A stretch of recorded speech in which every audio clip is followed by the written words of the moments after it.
This is a brinjal plant, the blue rock brinjal, and it is growing pretty well. It's yielding pretty well as well. So today we'll look at how we can take care of a brinjal plant once you have a sapling. Okay, so brinjal plant typically grows to any height from 1.5 feet to somewhere around 3 to 4 feet. 4 feet is too tall. About 3 feet, 2.5 feet is a normal thing for a brinjal plant, and brinjal plant will last you for 2 to 3 years. So once one crop is over, don't think you're ready to throw it out. So take care of it. Okay, so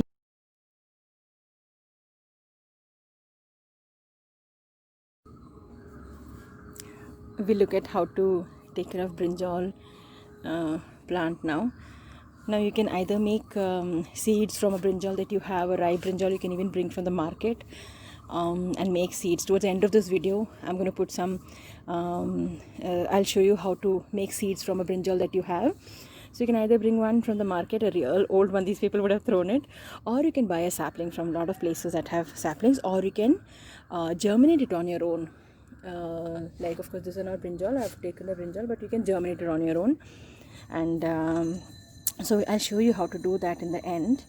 Right now, so this plant is a plant that has violet long brinjal, and it's fruiting pretty well. Yeah, so what the brinjal plant needs is, first thing is that it has to be very clean. As you start the plant, let's talk about from the time when you are going to start from a sapling or a seedling, whatever you have got, either from a sapling that you bought from somewhere. Plant it in a container which is fairly big. Now this container is like 10 inches deep, and about a foot wide. So, and I've also planted it in this because it allows the moisture to be retained and it doesn't get dried up, unlike the clay pots. Clay pots are very prone to differences in moisture.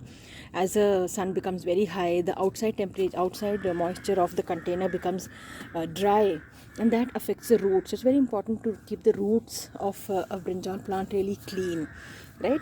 Another thing you need to do is to keep the pot well mulched. You see, all our pots are pretty well mulched. I'll show you. This one is another chili plant, but you see it is well mulched, right?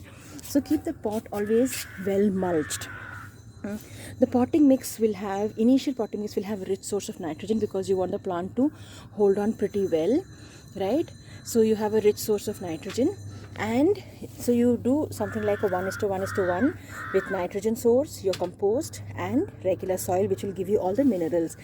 Nitrogen also needs all kind of minerals, so that will come from soil, or you can even use cow dung, which is an excellent source of nutrition for brinjal.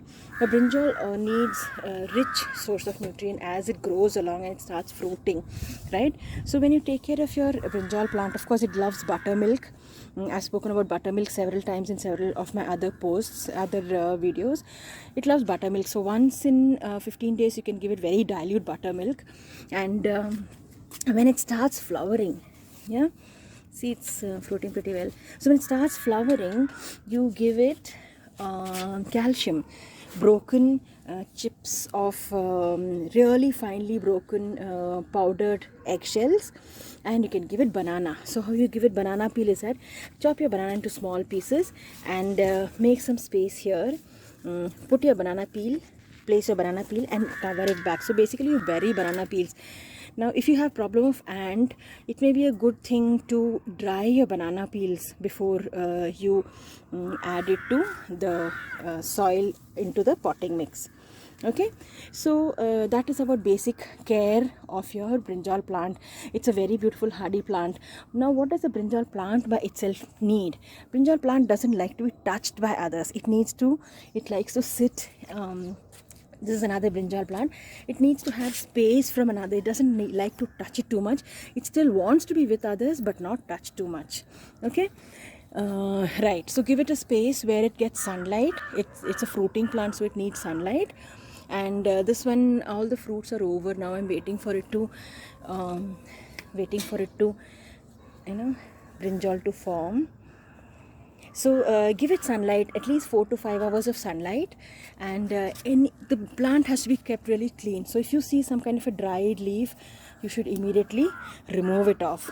Okay, if it's a leaf that is infected, make sure that you don't put it into the same pot. You send the infected leaf for composting. Now sometimes if you are new and new in the sense that you're growing in a new place, and there are not so many pollinators, it's a good idea to hand pollinate. So what I do initially when I built this place, even though I've been here terraces people now, of course I have a lot of pollinators. Initially when I started doing, I didn't have many pollinators. Then a lot of butterflies and bees did not know that I was growing something here initially. So what I do is just, you see this flower, this flower, so I just touch all of them like this, hand pollinate it, just touch all of them. Yeah, so I go to every single flower and I just touch it, and that has given very beautiful results.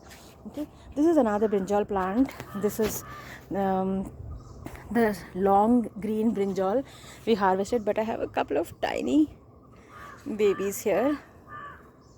Yeah, so this one grows, see, it grows really tall. It must be about 3 feet high now, and any old leaves needs to be, I kept this on just to show you all how any old leaf needs to be removed. Now this plant, if you can see, typically has a lot of yellow leaves. A lot of people say that I don't know, my plant is having yellow leaves. Now if you have yellow leaves towards the top of your plant, it's an indication that it's lacking nitrogen.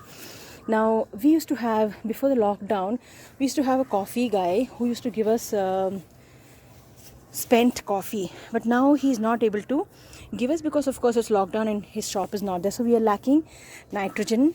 And I have neem cake as source of nitrogen, but I don't want to add too much of neem cake, so I'm looking for alternate sources. Honge cake or mustard is too hot. I told somebody that I need mustard cake. Even coconut, after removing the coconut oil, that is also a beautiful source of nitrogen. But spent coffee is for people who drink coffee every day, decoction, it's a good thing to do.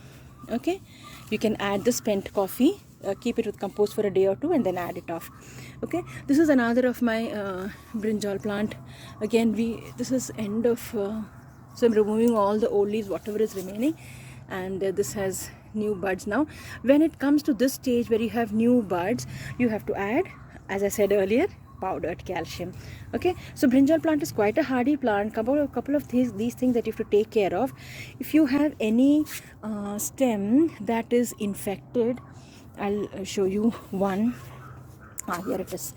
So this stem, of course there are infections and we can't really help it, so the best thing to do is to just chop off that entire part. Okay, chop off the entire part. Yeah, here, chop off the entire part and leave it for send it for composting. So allow that part of it to be composted, and only then you use it, because we don't want these infection to spread onto other plants. These spread out pretty fast, and we don't want those infections to spread out. Now keep the surrounding area of your plant clean. It's very prone to infection, so keep the surrounding as clean as possible. And yeah, it's not so difficult to grow. This is another which I showed you. It's a paint box and it is like 10 inches tall. So I like plastic containers for growing brinjal, because as I said, the moisture level is contained and moisture level is more or less maintained. So this is another brinjal plant that's now fruiting, and I gave it eggshells and banana peels, and the minute it starts fruiting, yeah, we take care of the plant as if it's a expecting mother, right? Yeah, so this is a well mulched pot, as you can see, and yeah, so that's it. Compost on a regular basis, and buttermilk once in 15 days. When it starts fruiting, give it eggshells and banana. That's all you need to do. Make sure that it is not touching others. You see, if I show you from here, I have rosemary here, so that much of maintained distance I have maintained. I have turmeric growing here. I have maintained that on distance, and there's nothing on that. Is a pomegranate plant. There's a distance maintained. So keep it close to others, but not very close to each other, right? So from the leaves you can make out all the deficient symptoms. So yeah, happy gardening. Into this I'm going to show you how to save seeds, and those seeds can be used for planting and getting a new variety of the brinjal that you're interested in. Okay, chalo, bye.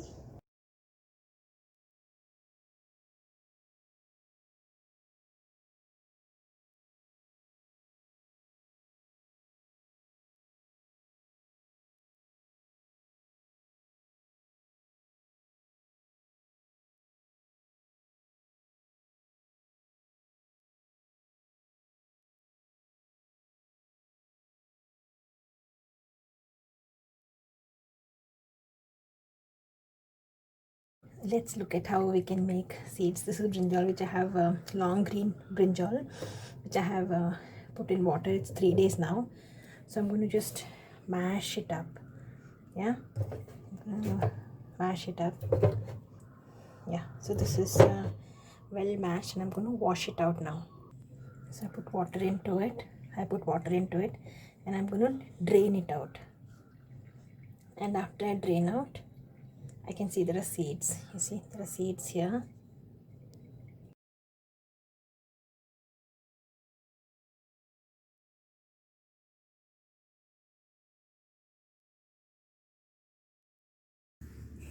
So I have harvested these, and harvest the plants, fruits as and when they are mature, so that you allow the younger ones to grow. The longer you leave the more mature ones, it gives the plant an indication that okay, I have done enough of my work now, I have made seeds, now I'm ready to die. So we keep harvesting so that we keep giving the plant more and more opportunity to produce more as you keep giving calcium. Yeah, happy growing. Bye.